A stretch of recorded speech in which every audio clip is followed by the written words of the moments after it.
Probably the worst one ever was we were on tour. Clowns were on tour. Our van had blown up the night before in New Mexico. Engine? Yeah, it needed oil or something. It blew up. It was a rental. We rented a van for this tour. It was before we owned one. And so it was kind of cool because they were kind of nice vans and they were going to swap it out, but they were in New York. And so they were going to have to bring one out. So they hooked us up with a box truck, like just a moving truck. Yeah. So we drive that into this gig in Arizona, in Phoenix. And we get to this bar. We're loading in the afternoon, and it's not a rock and roll. It's like a military hangout. It's like all military dudes drinking, and all the tables had all these pyramids, beer can pyramids. Oh, like they were just drinking and Doesn't seem like there was a lot to do in that town. Well, mostly it seemed like they weren't there for the band. That's for sure. I have in my mind like this bar that's in the desert, and like you roll up and there's the local.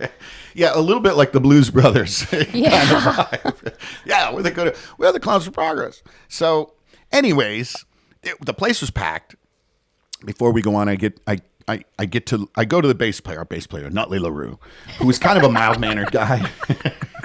He's from New York City and very mild-mannered Jewish guy. But out on the road, he'd put on the feather boas and he'd get a little Johnny Thunders vibe. He had red hair too, right? No, he had blonde hair. Okay. Coco was the red-haired guy. He had a red-haired pompadour, and so I said to LaRue, tonight, man, let's hit him hard. Let's show him what's up. So we come right out of the gates, just blazing, and it's like you plugged him into the wall, and he went, "Gah!" And he ran out to the front of the stage, and he ran right up to these tables and started playing his bass at them and hitting the bass and all of their pyramids were just crashing down, and drinks were falling over on their chicks, and I was like, oh my God, no. And then he comes bouncing back up, and I was like, okay, maybe they're just maybe it's no big deal. It's rock and roll. No.